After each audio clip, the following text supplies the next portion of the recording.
কংগ্ৰেছৰ টিকটৰ তালিকাখনো ব্যক্তিগতভাৱে প্ৰথম ময়ে পাইছোঁ আৰু ময়ে প্ৰথম অসমৰ জাৰ্নেলিষ্ট এজনক দিছোঁ।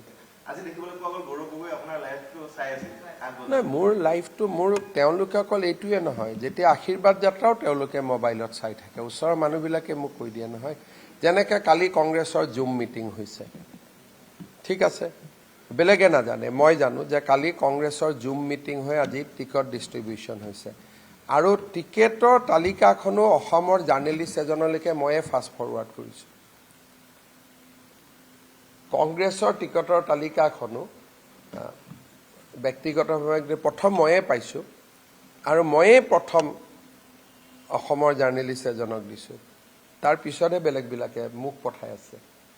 গতিকে এইকেইটা মই যোৱাকালি জানো। এতিয়া কংগ্ৰেছৰ কোনকেইটা চিট লৈ নিজৰ ভিতৰত গণ্ডগোল লাগি আছে গোটেইখিনি, আৰু এইবিলাক একো মানে যিমানে তেওঁলোকে আৰু জাষ্ট টিকটখিনি মুছলিম চিটকেইটা টিকট দিব দিয়ক, তাৰ পিছতেই গণ্ডগোল আৰম্ভ হৈ যাব।